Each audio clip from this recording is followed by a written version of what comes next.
Hi everyone, this is Priyanka Bhatia और आज मैं डिस्कस करने वाली हूँ कि क्या आप 2 महीने के अंदर अंदर सीए एग्ज़ाम्स को क्लियर कर सकते हैं या फिर नहीं। ये सब मैं आपको बताऊँगी अपने पर्सनल एक्सपीरियंस के बेसिस पर। तो आप भी अगर एक सीए स्टूडेंट्स है तो इस वीडियो को आपको पूरा लास्ट तक देखना है, जिससे आपको कुछ ना कुछ तो ज़रूर समझ में आएगा कि क्या आपको करना चाहिए और क्या आपको नहीं करना चाहिए। सो स्टार्ट करते हैं। मैंने अपना सीए इंटर का फर्स्ट ग्रुप दिया था दिसंबर 2021 में।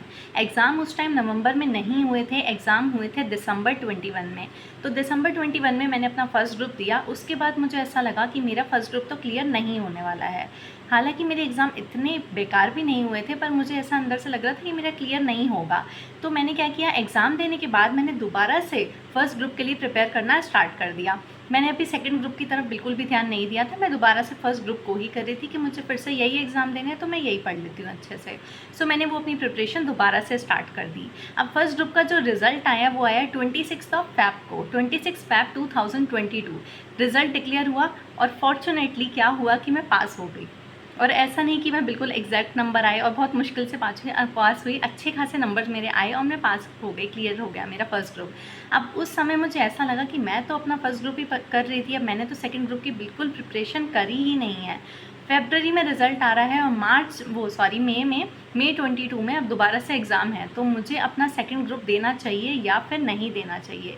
मेरे साथ वाले जितने भी लोग थे मोस्टली सब ने क्या किया, वो अटैम्प्ट छोड़ दिया। जिनको भी ऐसा लग रहा था कि क्लियर नहीं होगा, मैंने अपना डायरेक्ट एंट्री से स्टार्ट किया था सीए की प्रिपरेशन। तो मेरा वो पहला एग्ज़ाम था, तो मुझे इतना एक्सपीरियंस भी नहीं था कि कैसे रिज़ल्ट आता है, किस बेसिस पर ये कॉपीज़ चेक होती हैं, ये सब चीज़ें मुझे कुछ भी नहीं पता था। इसलिए मुझे लग रहा था कि मैं क्लियर नहीं कर पाऊँगी। और जितने भी लोग थे उसमें से क्या हुआ, मोस्टली लोगों ने वो अटैम्प्ट स्किप किया।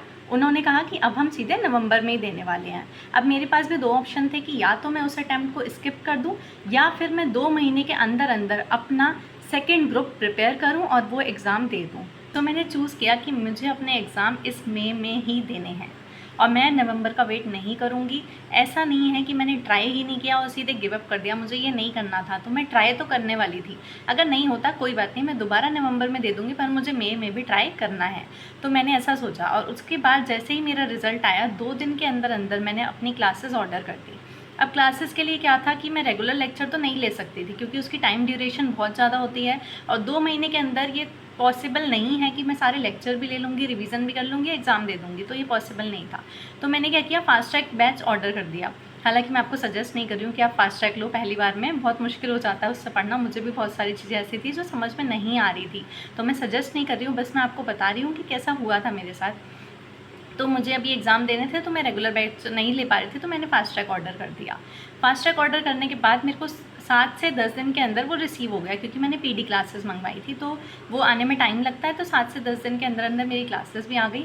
अब मैंने क्या किया, अब बस 2 महीने थे मेरे पास, तो मैं ऐसा तो नहीं कर सकती थी ना कि मैं आराम से घूमूँ और इधर उधर जा रही हूँ, सब बातों में लगी हूँ, ऐसा कुछ नहीं। अब 2 महीने के अंदर अंदर मैंने सिंसियरली स्टडी की। 2 महीने बस मैं अपने रूम में थी, मैं किसी को दिखती भी नहीं थी, बाहर कहीं नहीं जाना मुझे, बस खाना खाओ टाइम से और पढ़ते रहो। और ऐसा हुआ था कि मैंने एक एक दिन में 6 से 7 लेक्चर लेना स्टार्ट कर दिया था। तो इस तरीके से मैंने पढ़ना स्टार्ट किया। अब 2 महीने में मुझे क्या करना था, मुझे एक बार सारे लेक्चर भी लेने थे, अच्छे से समझ के करना था सब कुछ। और दूसरी चीज़ कि मुझे कम से कम 1 या 2 रिवीजन भी चाहिए, क्योंकि विदाउट रिवीजन हम एग्ज़ाम नहीं दे पाते हैं, क्योंकि वो इतना सब कुछ याद ही नहीं रहता, इतना वास्ट सिलेबस होता है, कुछ भी याद नहीं रहता अच्छे से। तो मैंने अपनी क्लासेस सारी अच्छे से कंप्लीट कर ली थी एग्ज़ाम से 15 दिन पहले तक। अब मेरे पास रिवीजन के लिए थे 15 दिन। वैसे सब लोग रिवीजन कैसे करते हैं, मैंने भी बाकी सब जगह मतलब बाकी सारे एग्ज़ाम्स में मैंने रिवीजन अच्छे से किया है और मॉक टेस्ट भी दिया। लेकिन उस टाइम पे सेकंड ग्रुप देते समय मेरे पास इतना टाइम नहीं था कि मैं मॉक टेस्ट भी दे दूँ और मैं सारी अपने आरटीपी भी कर लूँ, एमटीपी भी कर लूँ, सारी चीज़ें कर लूँ, इतना टाइम नहीं था मेरे पास। तो मैंने 15 दिन में क्या किया, बस मैंने सारे सब्जेक्ट का एक एक रिवीजन किया, वो भी सेल्फ। ठीक है, अब इसमें भी ऑप्शन होते हैं कि आप क्या करो, रिवीजन लेक्चर ले लो या फिर आप कैसे भी कर लो। तो मैंने वो रिवीजन सेल्फ किए और 15 दिन के अंदर अंदर मैंने बस मेरा एक रिवीजन हुआ, ऐसा नहीं कि मैंने बहुत कुछ कर लिया, बस मैंने एक रिवीजन दिया और उसके बाद मैं एग्ज़ाम देकर आ गई। अब जब हम एग्ज़ाम देने जाते हैं तो बहुत टेंशन होती है कि क्लियर होगा नहीं होगा। इस टाइम मुझे थोड़ी सी कम टेंशन थी, क्योंकि मुझे लग रहा था कोई और तो दे नहीं रहा, मैं दे रही हूँ, यही बड़ी बात है। अगर नहीं हुआ तो कोई बात नहीं, उनके साथ दोबारा से दे दूँगी। तो फिर इस तरीके से मैंने अपने एग्ज़ाम दिए। अब एग्ज़ाम देने के आने के बाद फिर मैंने अपना सेकंड ग्रुप पढ़ना स्टार्ट कर दिया और क्योंकि मुझे पता था कि इतने अच्छे तो नहीं हुए हैं फर्स्ट ग्रुप के टाइम पे, फिर भी कुछ अच्छे हुए थे, पर अभी तो बिल्कुल भी अच्छे नहीं हुए हैं एग्ज़ाम मेरे। बस मैंने ऐसे ही किया सब कुछ। तो फिर अब मेरा रिज़ल्ट आया ग्रुप 2 का, और ग्रुप 2 का रिज़ल्ट आने के बाद मुझे बिलीव हुआ कि अगर कुछ आप चाहते हो तो आप वो कर सकते हो, क्योंकि मैंने पूरी मेहनत की थी, अपने 100% एफ़र्ट डाले थे। और जो रिज़ल्ट आया मैं आपको ये दिखा रही हूँ, सामने आप देख सकते हो, मुझे एग्जैक्ट 200 मार्क्स आए थे और मेरा वो ग्रुप 2 क्लियर हो गया था। तो ये सब बताने के पीछे बस इतना सा रीज़न है कि अगर आप कुछ भी सोच रहे हो तो आप वो कर सकते हो। आप खुद को दूसरों से कंपेयर मत करो कि अगर वो नहीं कर रहा तो मैं भी नहीं दे रहा, मैं कुछ ज़्यादा स्पेशल थोड़ी ना हूँ, ज़्यादा होशियार थोड़ी ना हूँ, मेरा हो जाएगा किसी का नहीं हो रहा तो आप अगर चाहो तो आप कुछ भी कर सकते हो, बस आपको सिंसियरली स्टडी करनी है और सब कुछ ईजिली हो जाता है। तो आई होप आपको कुछ ना कुछ तो ज़रूर इससे नॉलेज मिली होगी कि आपको किस तरीके से चलना चाहिए, कैसे आपकी प्रिपरेशन होनी चाहिए। अगर वीडियो अच्छी लगी हो तो लाइक कर दीजिएगा, साथ ही साथ अगर आपने चैनल को सब्सक्राइब नहीं किया है तो सब्सक्राइब भी कर लीजिए।